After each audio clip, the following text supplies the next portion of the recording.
كلام بصراحة يا دينا. انت كده بتخبط في الحلال. هل زادت نسب الطلاق علشان الستات ما بتروحش الجيم؟ خلاص مش رايحه الجيم، مش رايحه الكوتش، مش هتمرن، انا فاشله، انا هفضل طول عمري تخينه. الشباب تتمرن تنزل تضرب وتروح، ولا دكتور ولا تحاليل ولا بطيخ ولا اي حاجة. وناس مشاهير طلعوا قالوا كده. لا والله. مش عارفين يتجوزوا لحد دلوقتي، هيكرهونا، هيشتمونا دلوقتي.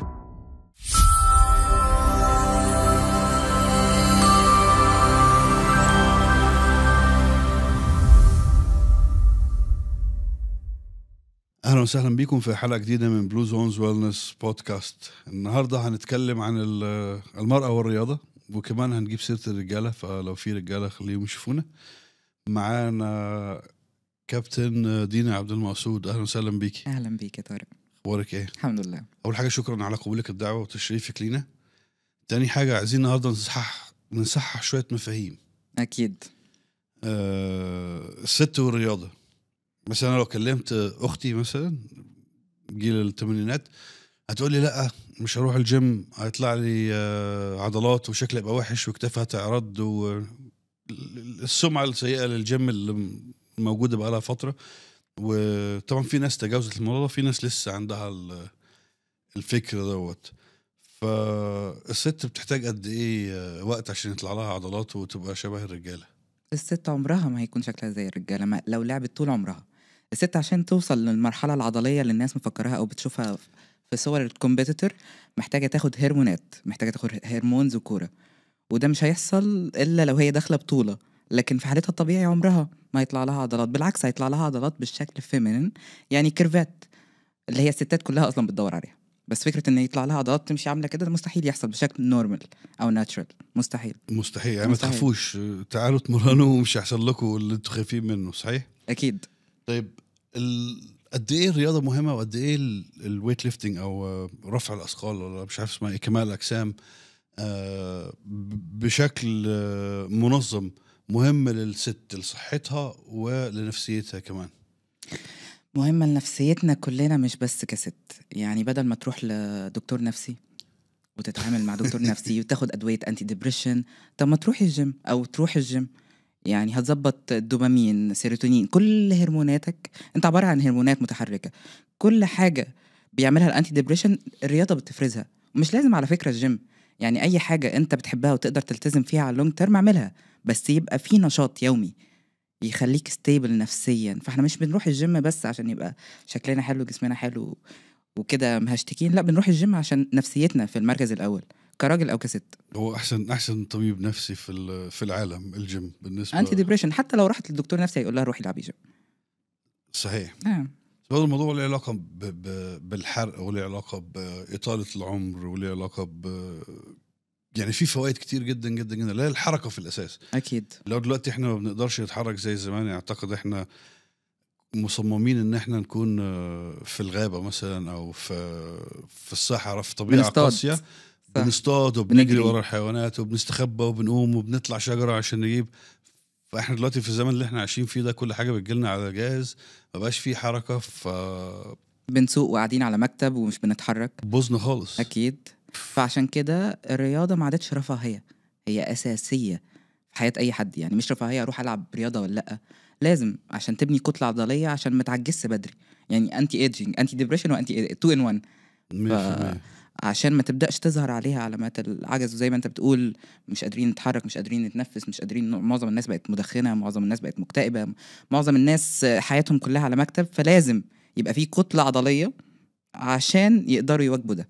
100%. نحن لو عايشين في الطبيعه الكتله العضليه عمرها ما تروح. اكيد، بس احنا ما عايشين في السياره على المكتب. طيب دين عبد المقصود، احكي الديفا. مين سماك الديفا؟ دي قصه طويله دي.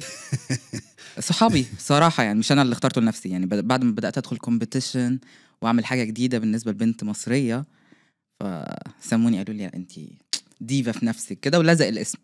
انت محترفه، انا شفت لك صور على الستيج. ده حقيقي في اوكرانيا. اكيد. ايه بقى الشغف ده جالك منين؟ يعني اشمعنى الرياضه دي؟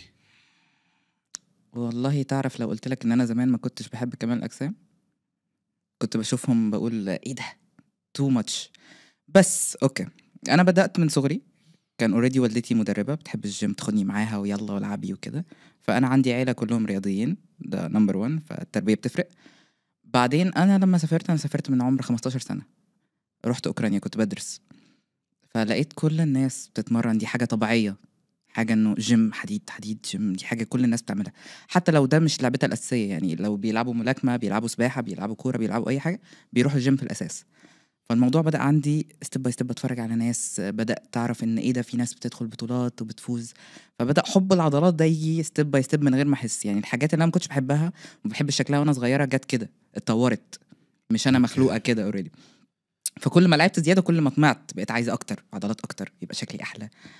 فالموضوع جه ستيب باي ستيب، مش فجأة. مش ودلوقتي شايفه نفسك من غير حديد؟ لا. ممكن تبطلي مثلا؟ ابطل؟ مستحيل. مستحيل. لا لا لا، صعبة، هكتئب على طول. بص انا شايفة نفسي من نوع الناس اللي بتاخد الحاجات الاكستريم، فلو مفيش حاجة تملالي الحتة اللي تديني الادرينالين رش، هضطر املاها بحاجة تانية.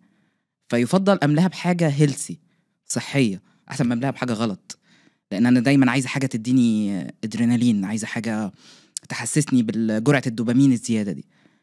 فمفيش حاجة في الدنيا تدي الجرعة دي غير الدراجز. يعني هو يقول لك حتى دوبامين مستوحية من مورفين.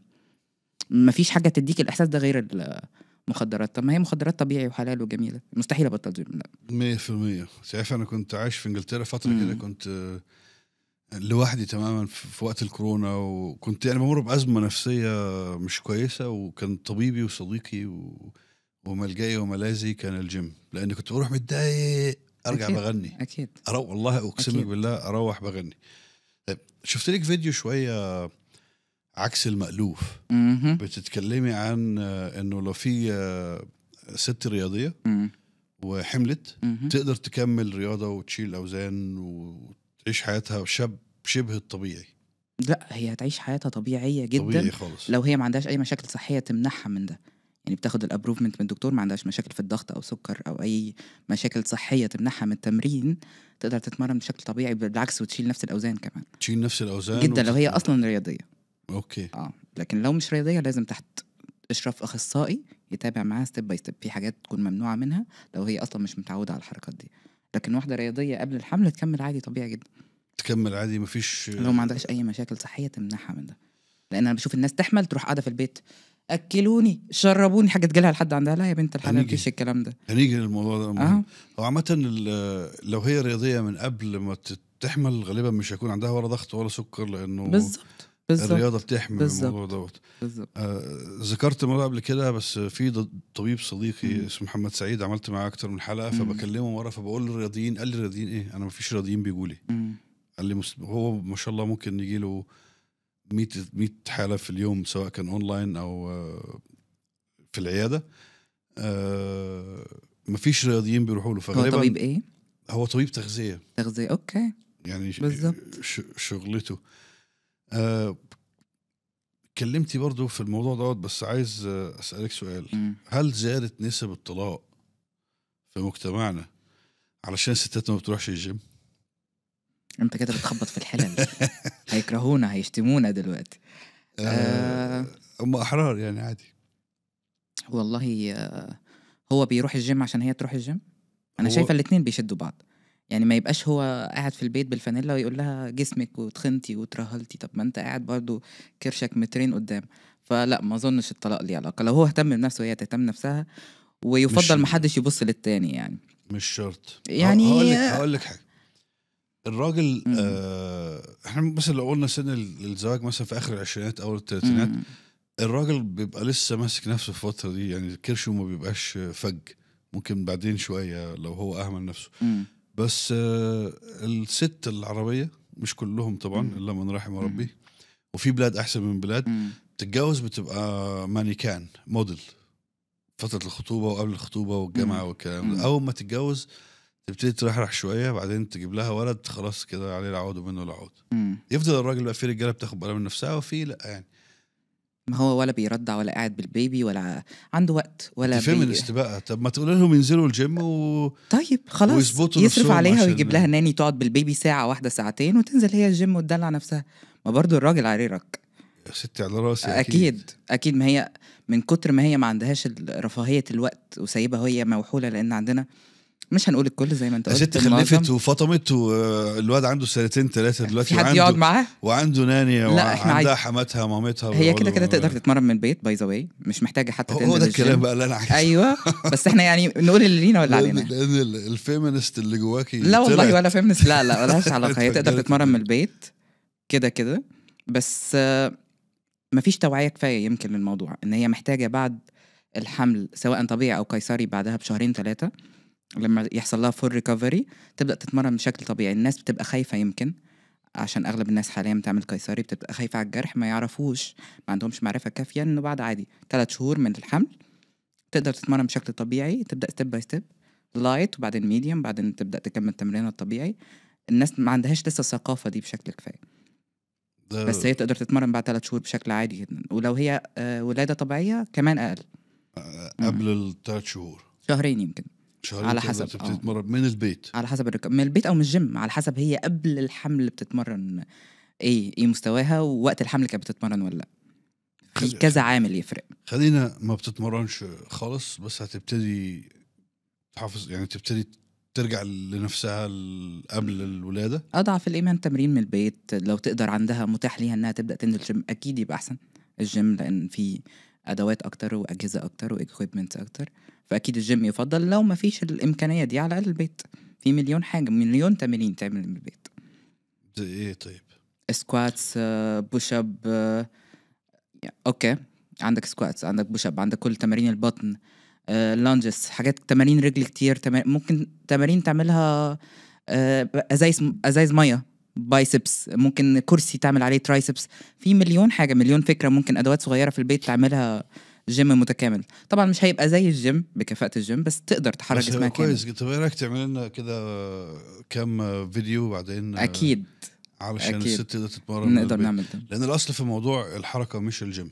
يعني صح. الاصل الحركه، صح، انها تتمرن باقل الامكانيات. يعني والله في دكاتره يعني محترمين لما بيروح لهم واحد، طب مش شرط واحده تكون لسه والده، يعني اي حد تقيل في حركته بيعاني شويه، بقول له امشي في المول، يعني ابتدي ماشي في المول الاول، خدها خطوه كده من المول، بعد كده روح على التريد ميل واعمل، يعني ما تقساش على نفسك. فالاصل في الموضوع الحركه. بس انا عندي مشكله مع الناس اللي بتروح لدكاتره تخسيس ويقولوا لهم ما تلعبوش حديد الا لما تخسوا. ما دي أنا عندي مشكله أصلاً مع الناس دي مأساة، لان انت لو كان وزنك عالي خسيت بس بالحركه والمشي في المول وكارديو واكل بس، في مصايب هتحصل كتير لو ما تلعبش حديد.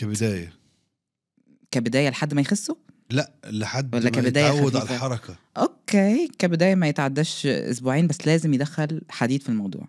ليه بقى؟ اول حاجه عشان الجسم ما يترهلش وهو بيخس، الجلد هيترهل، هيروح في داهيه لو هو خس بس من الكارديو ومن الاكل. لازم تمارين مقاومه، غير ان العضلات اصلا بتخلي حرقه الضعف ما كانش تريبل، يعني لازم يعمل كتله عضليه عشان يخس اسرع. الناس فاهمه ان انا لو عملت كتله عضليه هزيد على الميزان مش هخس. ممكن يبقى ده فتره معينه، بس على اللونج تيرم بالعكس هتخس اسرع بكتير، لان العضلات هي اللي بتحرق سعرات. وهنزيد على الميزان زي ما انت عايز، بس خلي جسمك مظبوط وشكلك كويس. بالظبط. فهي الناس محتاجه تفهم الحته دي بشكل احلى. انا معاكي جدا، وانا تجربتي الشخصيه انا كنت ازيد من كده حوالي 20 كيلو تقريبا من سنه. وده مش الطبيعي بتاعي. انا الطبيعي بتاعي بلعب رياضه اون اند اوف، يعني من الجامعه وانا اتمرن سنه وابطل 6 شهور وارجع اتمرن شهرين وابطل مش عارف ايه، لحد ما كل ما بقيت اكبر كل ما بقيت اطول بقى في فترات التمرين. بعد كده قطعت فتره اكتئاب وكده، وقعدت اكل وانام، اكل وانام وما بتمرنش خالص. لما رجعت تاني الحمد لله رجعت تاني وخسيت بالحديد، يعني خسيت ان انا اتمرن وامشي برضو ودخل كام حاجه مع بعض كده عشان خاطر الترهلات والكلام اللي بتقول عليه، والحمد لله ما حصلش اي حاجه. ده ممتاز جدا، زي ما انا في ايام الجامعه. لا ممتاز، شكلك ممتاز، ربنا يخليك. شكرا جزيلا. سامعين؟ طيب الراجل والهرمونات. قلتي مره لو عايز تحافظ على حاجاتك، ايوه ما تاخدش هرمونات. مهم. انا موافقك ومش موافق في اوكي الموضوع، فتعالي ناخد وجهة نظرك انت وبعدين اقول لك انا ليه مش موافق. طب ما تقولي الاول انت ليه مش موافقني؟ انا مش موافق علشان الراجل بعد فترة معينة في 45 50 مهم. او بعد كده قبل كده حسب يعني ظروفه هو وصحته، بياكل ايه وبياكل شيء، ممكن انتاجه للتستوستيرون يقل كتير. مهم. ولو الانتاج قل بيحصل بقى المود سوينجز، اللي هو المزاج ما بقاش مظبوط وفي خمول وفي الحرق بيقل، فممكن يعمل هرمون ريبليسمنت ثيرابي، او اللي هو ياخد بدائل هرمونيه او بايو ايدنتيكال، اللي هو شبيه الهرمون بنسميه البيولوجي. TRT TRT تيست ريبليسمنت ثيرابي. تيست أيوة. ريبليسمنت.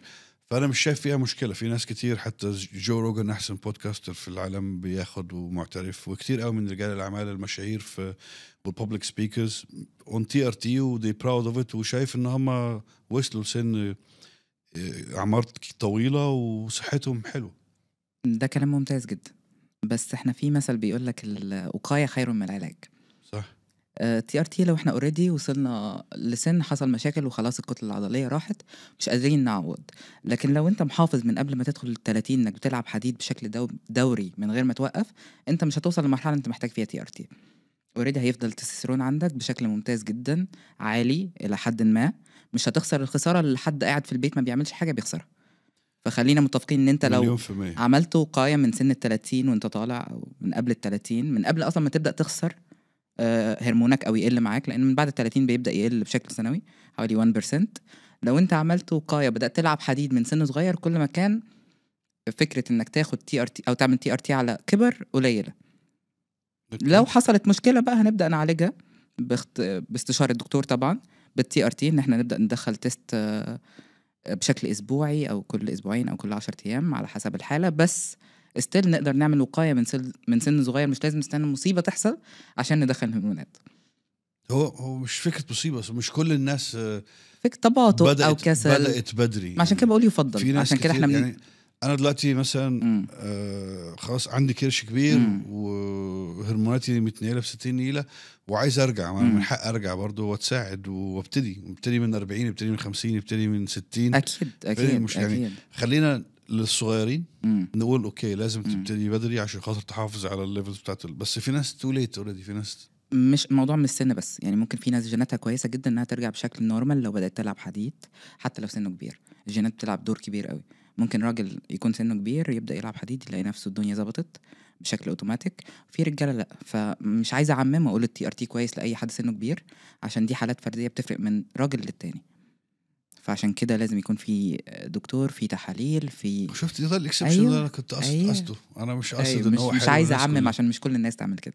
طب وايه المخاطر بقى لو واحد خد تستوستيرون مع نفسه كده زي ما كتير؟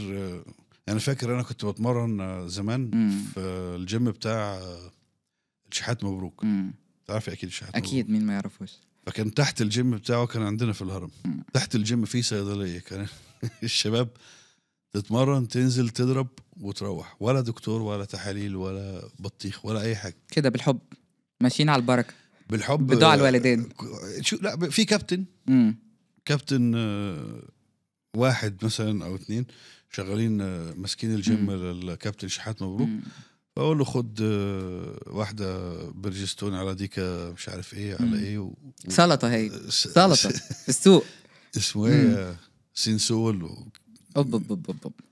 والله ما انا عارف فكده بقى ده ايه اللي حصل لهم بقى؟ يعني ايه المخاطر اللي ممكن يشوفوها؟ اول حاجه خلينا نعرف ان السينسول مش هرمون اصلا. ده انا دي الاسماء اللي انا فاكرها دي مصيبه. دي السينسول ده مصيبه، فاكرها من زمان يعني. السينسول ده مش مالوش اي علاقه بالهرمونات. ده أصلاً زي الزيت بيحقنوه كده، بيعمل تليفات وبيعمل مصايب. بتاع ابو دراع واللي شبهه. لا فده مش هرمون اصلا.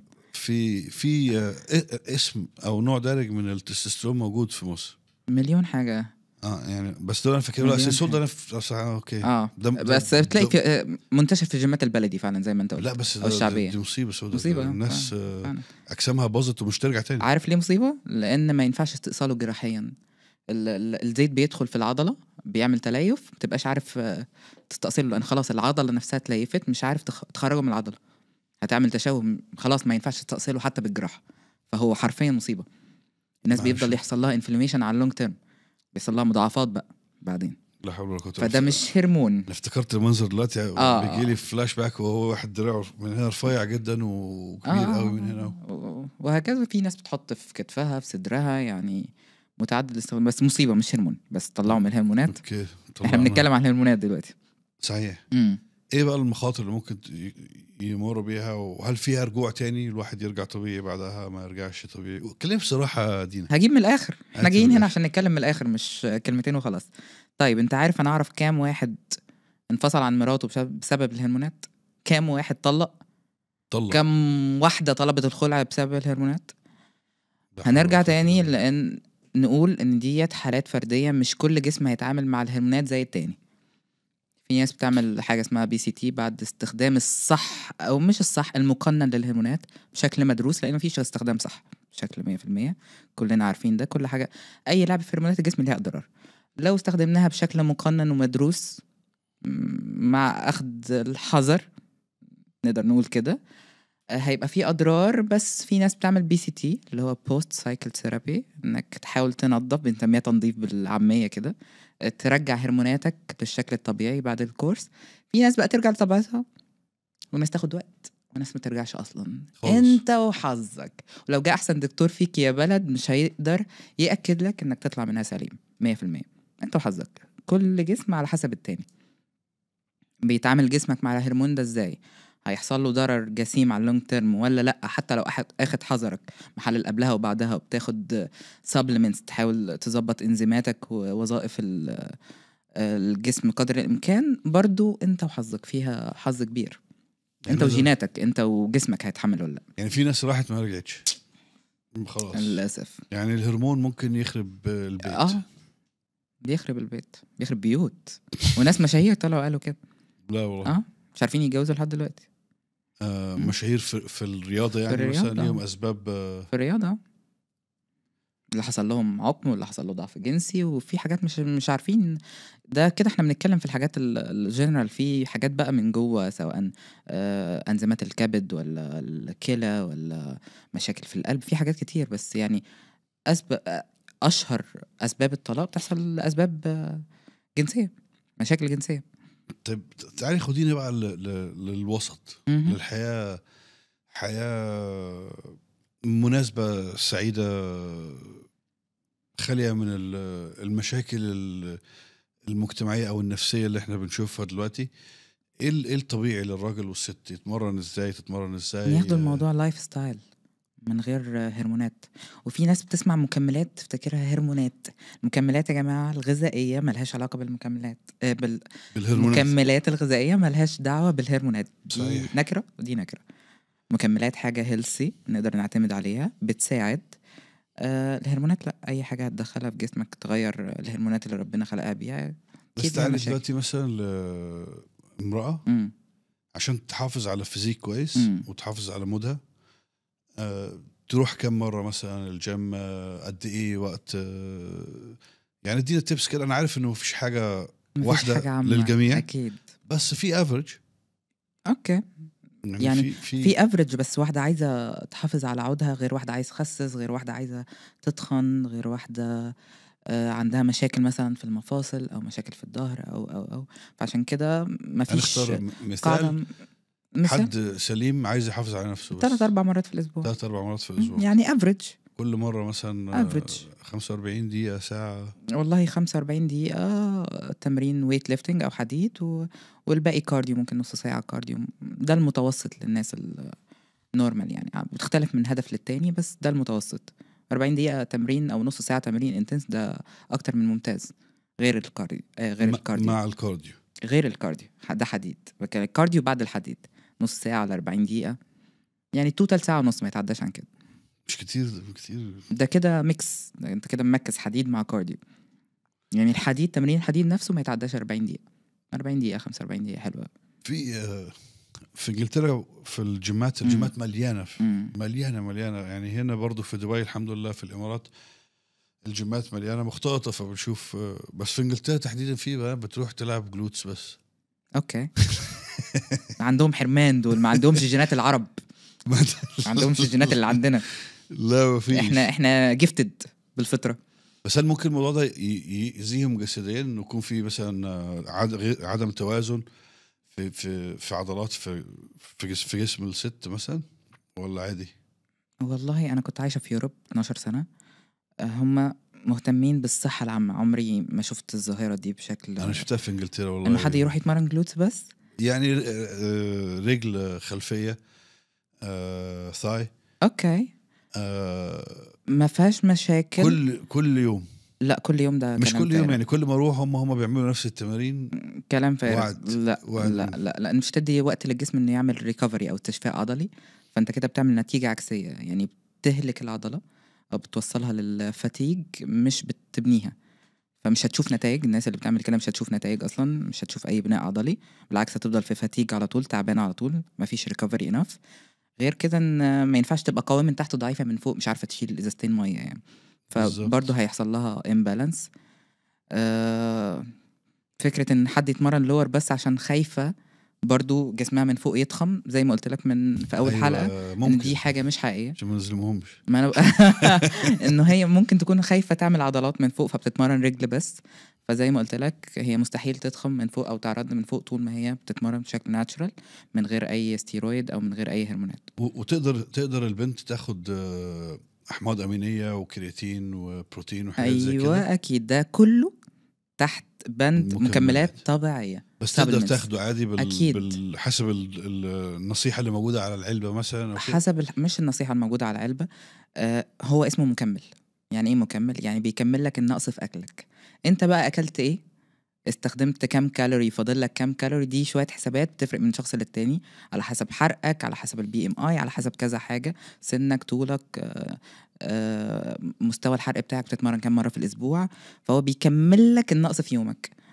اوكي. يعني انا مثلا محتاج ادخل مثلا 120 جرام بروتين، اخدت 4 وجبات دخلوني 100 جرام مثلا، مثلا اخدت سكوب بره بروتين، واي بروتين، دخلي ال 20 جرام اللي فاضله كده تمام. واحد مثلا محتاج برضو 120 بس اكل وجبتين بس، يبقى محتاج عدد سكوبات اكتر. فهي الفكره ان كل واحد على حسب محتاج ياكل ايه ويعوض النقص ازاي. لو تقدر تاخد اكلك كامل ممتاز، مش هتحتاج مكملات اصلا. بس دينا الموضوع للناس العاديه وانا واحد منهم، يعني مرهق قوي ان انا اقعد احسب سعراتي واخد مش عارف كام جرام ايه يعني انا مش داخل بطوله، وانا عايز ابقى عارفه الواجيو والستيك الواجيو، شويه دهون كده على شويه عضلات، الواحد يبقى ماسك نفسه عشان صحته تبقى كويسه فمش هقعد احسب لها. والناس اللي مش قادر اصلا يروح الجيم وبياكل كل حاجه، تقول له تعالى احسب كام بروتين ومش عارف ايه، ده كلام ممتاز شوية. ده كلام ممتاز، بس عشان كده مش كل الناس سكسي، عشان كده مش كل الناس حلوه، عشان كده مش كل الناس جامده، على فكره عشان كده مش كل الناس عندها عضلات. اللحمه الواجيو دي من اغلى اللحمه في العالم اصلا. طب حلو ده كلام ممتاز، فيها دهون بس كده. انا قصدي هتلتزم هتلاقي نتيجه. انت على حسب انت ايه البرايورتي بتاعتك، شكلك وصحتك. انت عايز تبقى عادي نورمال، هتمشي بالحب وهتاكل بالحب هيلثي شويه وده شكله تمام، مش هتحسبها.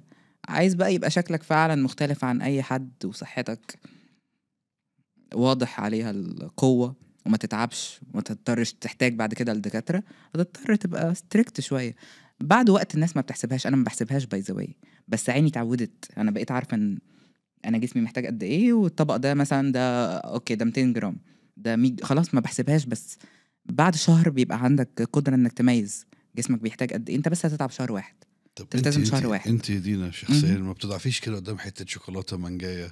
لا والله، لا والله كنت بضعف زمان اول ما بدات، قبل ما ادرس العلاج السلوكي المعرفي كنت بضعف. بعد ما بدات ادرس اكتر وغيرت المايند سيت ما بقتش بضعف. فهي تركايه حلوه كده عملتها، بقيت اقدر اعمل كنترول. ده مش من مصلحتي. هنجلها قبل ما نجلها من قريب كنت عامل لقاء مع صديق لي اخصائيه تغذيه، فتكلمنا. انا سالت ناس كتير قوي قوي قوي عن الاكل العاطفي، متخصصين، دكاتره، واتيفر. نفسيين، دكاتره تغذيه، ما فيش حد اداني اجابه شافيه. طيب اتكلمنا في موضوع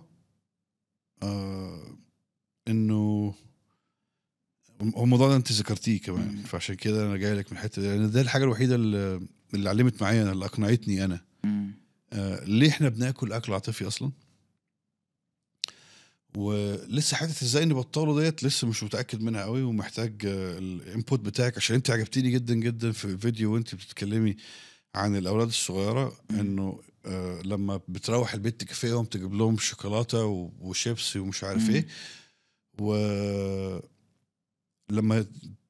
تكافئهم برضو عملوا الواجب ولا ذاكروا كويس ولا ما اعرفش ايه، خد فلوس روح هات حاجه، او خد مش عارف البسكوت دي ولا كذا، واحنا كده بنأذيهم زي ما احنا مش اتأذينا قوي. جيل زي ما انا اتربينا، بس جيل انا كان لاكي، يعني جيل انا محظوظ، لان انا كنت كل يوم باكل خضار وسلطه لان مفيش جانك فود اصلا. لا انا من الجيل الوسطاني. انا كان في ويمبي كان موجود في مصر، ما اعرفش، مش ممكن ما تعرفوش انت.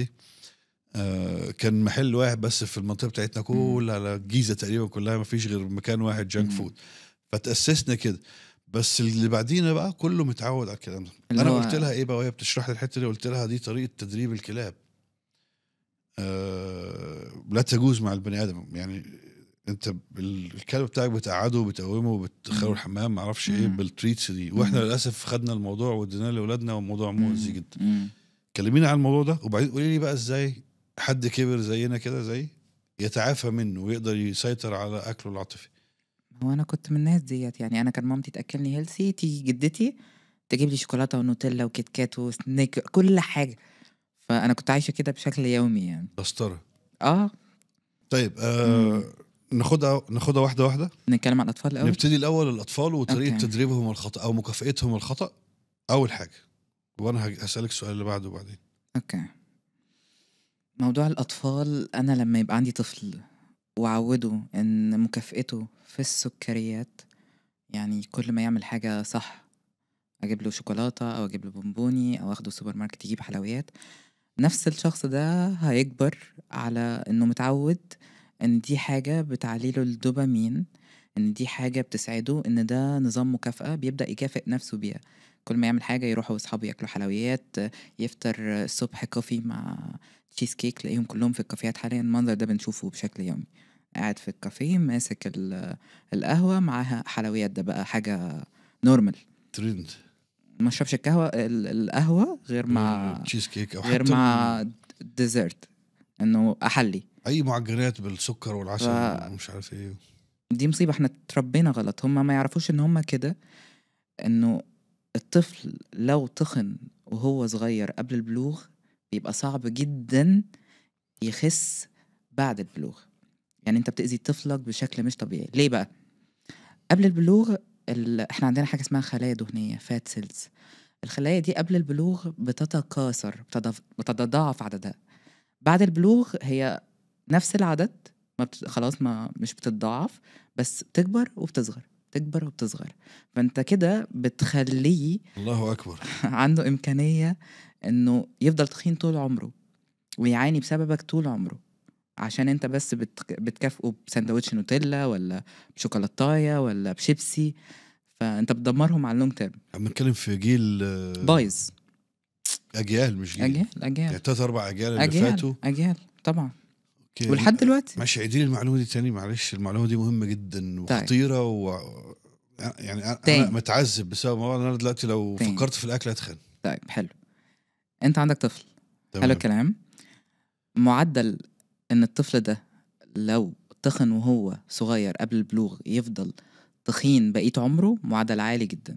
ليه؟ لان قبل البلوغ خلايا الدهنية اللي في جسمنا بتتضاعف عددها. اوكي. بعد البلوغ الخلايا ديت ما بتتضاعفش، هي بتكبر حجمها او بيصغر. فتخيل بقى طفل الخلايا عنده بقت عالية جدا، خلايا الدهنية بقت عالية جدا، صعب جدا ان يخس في المستقبل، وهو بقى خدها وبلغ وحافظ عليها بالعدد الكبير بالكثافة دي، وتقعد بقى تكبر وتصغر، فهيطلع عينه عشان بس يخس كيلو. مش في ناس تقابلهم يقول لك انا بشم الاكل بتخن، انا بيكون هو كان بيعاني من الاوبيزيتي وهو صغير. غالبا حصل غالبا كده. غالبا، فانت بتدمره على اللونج تيرم. والناس اللي بتموت من امراض السمنه او مضاعفات السمنه اكتر بكتير من اللي بيموتوا من التدخين او المخدرات او او الادمان او فالناس ما تعرفش هي بتعمل ايه في اطفالها بحته الشوكولاته اللي هي ده حب يعني انا بحب ده حب توكسيك، ده مصيبه توكسيك خالص. انا انت كل بتدمرهم. يوم لازم اروح لاولادي بكيس كده. في الموضوع مش الشوكولاته بس، الموضوع قطع الناجتس والفرايز والحاجات السريعه، البرجر، الحاجات اللي بتاخد 5 دقايق، عشان لان اغلب الامهات بقت مشغولين غصب عنهم طبعا، بس بيعملوا بدايل سريعه، اندومي، حاجات سريعه بتدمر الطفل على اللونج تيرم. الله المستعان. لازم ناخد بالنا جدا جدا من عيالنا، علشان المغريات في كل حته. اكيد في كل حته. الواحد بينزل من البيت بيلاقي الجنك في كل مكان، وطعمه حلو بقى، والولاد بتشبط وتعيط وما اعرفش. مش ولاد بس، وكبار كمان. انا هو شحطه ما بنزلش من بيتي غير ومعايا اكلي، عشان أكلي. عشان لما اخرج مع اصحابي ياكلوا هم برجر وبيتزا يبقى معايا اكلي، يبقى شبعانه. طيب احنا كده اتكلمنا على حته الفيزيكال. بالظبط. الايموشن بقى هو بيعود نفسه يتكافئ بالاكل. بالظبط. يعني الدوبامين عنده ما بيعلاش. اكيد كبر بقى وشال معاه الدهون، الخلايا الدهنيه الكتيره اللي خدها وهو صغير، وبعدين خد كمان مش عارف اقول عليها مرض نفسي ولا ايه، بس خد معاه حته المكافاه بالاكل او الاكل العاطفي او سلوكيات. اعمل ايه بقى دلوقتي؟ عشان انا خلاص انا كبرت خلاص، ومعايا الفات سيلز زياده، معايا الخلايا الدهنيه زياده، ومعايا سلوك كمان ان انا اي حاجه بتضايقني بروح اكل. اوكي. وباكل اكل، اكيد الاكل الصحي طعمه حلو جدا ومفيد جدا وجميل، بس ما بيكيفش الاكيله اللي هم بيبقوا عايزين فتة مثلا، او بيحبوا الجانك فود، البرجرز والفرايز والحاجات الفرايد تشيكن، وما بيبسطش هو لما تديله حته لحمه مشويه. مش متكيف. فانا دلوقتي خلاص متورط الورطه دي، اعمل ايه؟ طيب انا لما يجي لي حاله زي ديت في الجيم، مرنيني يا كوتش انا كذا كذا كذا، ما بعملش معاهم بالطريقه دي، ما بتعاملش معاهم بالحرمان. مستحيل اقول له وقف حاجه. اوكي. تحب البرجر اعمله في اي حاجه بتحب تاكلها هتعملها في البيت. يعني مثلا هتجيب اللحمه، تمام، هتعملها بايدك، هتتاكد، لان الحاجات اللي احنا بناكلها بره هي مش يعني ناكل برجر بره، ايش عرفك انه لحمه ولا لا؟ العيش اللي انت عامله، اللي انت اكله بره، اعمله في البيت بالشوفان. اكيد مش لحمه. اكيد مش لحمه. حتى اللي احنا بنشتريه على فكره جاهز، يعني مش الكلام ده مش في حته معينه، بتشتريه جاهز بيكون 50% منه فول صويا وبينز. هقول لك حاجه بالحسابات بسيطه كده. انا لو اشتريت 2 برجر دلوقتي من اللحام، من الجزار يعني، او لحمه مفرومه وانا فرمتها، اقول مثلا هتكلف مثلا على سبيل المثال 500 جنيه اللي هو كيلو مثلا، او مش عارف 50-60 درهم. بيعملوا كام؟ بيعملوا 3-4-5 برجر بكتير، صح؟ اكيد. اللي انا بشتري كيس قد كده اهوت من السوبر ماركت فيه 10 و20 برجر بأقل من كده بكتير، فمش منطق. مش لحمه. انه انا بقول لك مش طعم، مستحيل. او في مكسبات طعم كتير وبلاوي سودا. مش لحمه، مش بيور لحمه، مستحيل. لكن 20% نقول فراخ. يعني ده لو دعينا 20%. بس اي حاجه انت متعود تاكلها مش هنتعامل معاها بالحرمان، هنيجي كده بالحب، زي اكنك بتدادي في طفل. عايز بيتزا اعملها في البيت، اي حاجه اعملها في البيت. بعدين هنبدا ندخل حاجات بدايل بسيطه، بدل ما تحط دقيق عادي حط دقيق شوفان، بدل ما بتدخل سكر حط ستيفيا، بدل ما بتعمل كذا حط كذا، بدايل ستيب باي ستيب، عشان اللي قدامك يحس انه ما بيجوعش. الفكره انك تشبعه 24 ساعه يبقى شبعان. اللي بيجوع ده ما بيميزش بين اخضر ويابس، بياكل اي حاجه قدامه. فاول حاجه ستيب باي ستيب. يعني حتى الكلاينتس بتوعي بقول لهم طب انا هروح معاكم تعملوا جروسري، ازاي تختاروا دي بينات باتر ودي بينات باتر، بس دي مكتوب عليها ايه ودي مكتوب عليها ايه. دي مكتوب فيها فول سوداني 100%، دي مكتوب فيها بتقلبها كده بتلاقي فول سوداني، بتلاقي سكر، بتلاقي زيوت مهدرجه، زيت نخيل، كذا كذا كذا والى اخره. بس اقرا المنتج. فهي حاجات بسيطه قوي كده بتديك نفس الطعم من غير ما تحس انك محروم. عشان موضوع الاكل العاطفي ده ما ينفعش نتعامل معاه كده، امنع.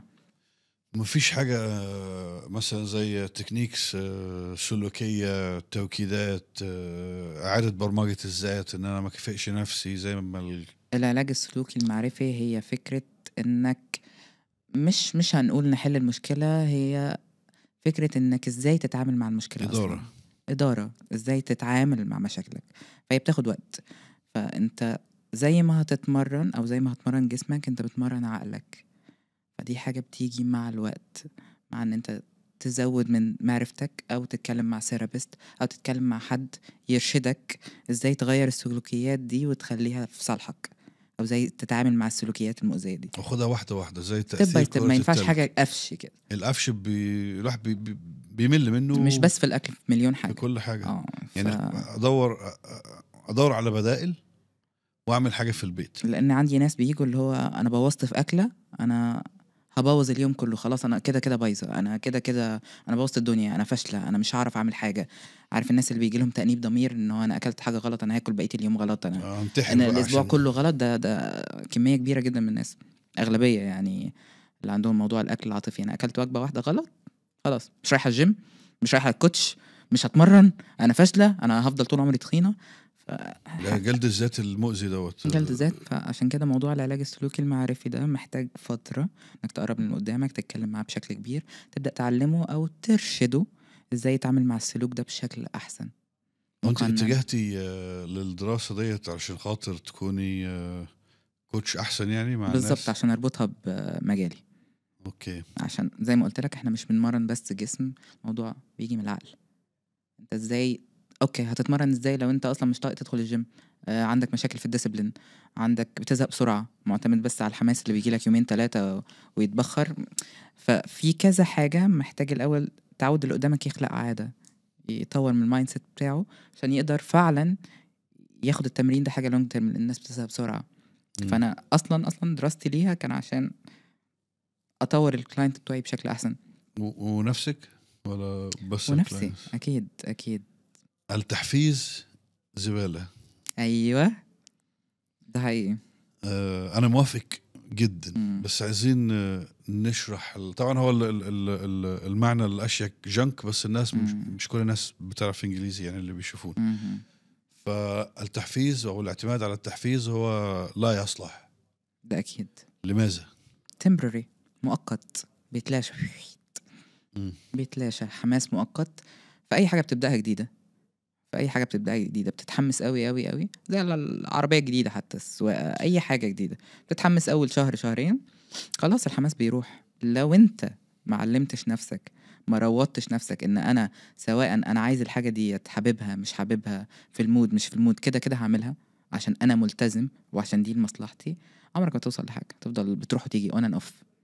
فعشان كده بقول it's temporary، تعتمدش عليه، اما مش هتوصل للجول بتاعك، مش هتوصل اللي انت عايزه ابدا ولو مليون سنه قدام. it's all about discipline. وفي كل حاجه it's all about discipline. صحيح. والديسبلين محتاج تدريب يعني. الواحد برضو نرجع تاني للسي بي تي، العلاج السلوكي المعرفي برضو كله بيبدا من هنا، كله محتاج تدريب. عارف انا في زمان كنت بتمرن عشان اشوف نتيجه معينه. مثلا عايز اشوف فلات ستومك مثلا، او عايز اشوف الباي بتاعتي اكبر شويه وكتفي ما اعرفش ايه. اول ما بوصل للنتيجه دي ببطل تمرين. يعني حاجه مزعجه جدا الصراحه. وافتكر كان الواحد ممكن يكون احسن دلوقتي كتير، بس الحمد لله رب العالمين. دلوقتي طبعا موضوع اصلا ولا بتفرق معايا، زدت شويه يعني شويه مش كتير. المهم اروح اتمرن عشان خاطر سلامتي النفسيه وعشان خاطر صحتي، لان انا عايز العب مع احفادي ان شاء الله، ان شاء الله، واكون موجود بكل كياني، بجسمي وروحي واكتف طول ما ربنا منعم علينا بالحياه يعني. فعشان كده الحمد لله الواحد الرده اللي فاتت دي ان شاء الله تكون فوريفر. توبه نصوحه. ومش لازم نستنى الواحد يحصل له مشاكل ولا اي مفاصلي واي ركبتي واي ظهري عشان يروح الجيم يا باشا. كل دوت بيتلم. ايوه يعني خدي بقى من راجل عجوز زي وجع المفاصل، وجع الظهر، وجع الكتف. هو يعني سيبك من الكتف بس، هو معظم الرجاله اللي وزنها بيتقل تلاقي الركب باظت واسفل الظهر اتدمر. كده الفيكس سريع، لانه العضله بتحضن لك ظهرك كده، بتحضن لك ركبك، بتشدك كده، خلاص مفيش ألم ولا في اي حاجه. ويفضل ما نستناش لحد ما نوصل المرحله دي. عشان كده بقول هو موضوع برايورتي مش رفاهية. لو الناس بس تبص له ان ما تستناش لما تروح للدكتور عشان تروح تتمرن هيتغيروا كتير. ده انا حاسس معاك. تعرف انا سالتك ليه موضوع الجلوتس ده ممكن يعمل خلل في جسم المرأة؟ لان انا فتره من الفترات رحت للدكتور العظام والظهر وما اعرفش ايه عشان ظهري كان بيوجعني جدا كنت بتمرن. فالراجل اللي عمل لي فحص كده دكتور محترم قوي هنا في الامارات قال لي طارق انت كتافك اتقل من الكور بتاعك، تقال على الكور بتاعك، يعني تقال على الوسط فوق ما فوق الوسط والحته دي، فانت بتتمرن غلط. قال لي لازم تظبط الكور بتاعك، ظهرك هيصلح اوتوماتيك. مع اني عندي فقره تامه تقريبا اللي في الظهر في العنق وواحده في اسفل الظهر، وفعلا حسنت يعني غيرت التكنيك بتاع التمرين والحمد لله ما رحتلوش بقالي 3 سنين دلوقتي وانا رحت هيك مره واحده. ده جمله حلوه قوي للناس اللي بتتمرن بالحب. اغلب الاصابات اللي بتجيلنا او اغلب الناس اللي عندها مشاكل بيكون امبالانس ما بين عضله وعضله. انت عارف لو مثلا احنا عندنا انر ساي واوتر ساي، عضلات مثلا داخليه وعضلات خارجيه، نفترض مثلا اي امبالانس لو بتمرن واحده اكتر من التانية بيحصل لك على طول مشكله في الركبه. بتمرن اماميات اكتر من خلفيات على طول مشكله في الركبه مثلا، ده مثال. فاي امبالانس ما بين عضله وعضله على طول هيعمل لك مشاكل في المفصل. فلازم تبقى ماشي على نظام صح، مش بالحب يلا هروح اتمرن كل الاجهزه النهارده في الكتف، يلا هروح اتمرن كل اجهزه الرجل. مش ماشيه بالحب كده خالص. لازم يبقى الموضوع مدروس وتحت اشراف مدرب. انتوا غاليين. طيب ادينا نعمل والله الموضوع والدكاتره غاليين والعمليات غاليين والمفاصل الصناعيه غاليين. فاحسن ما تروح مستشفيات ودكاتره وعلاج غالي. اشتريت بس صح ولا غلط؟ نورتيني. اتورثت بنورك. شكرا. حلقة جميلة وخفيفة وإن شاء الله تكون مفيدة. ربنا ينفع بيك يا رب ويحقق لك ما تتمنى. شكرا شكرا لك طارق. شكرا.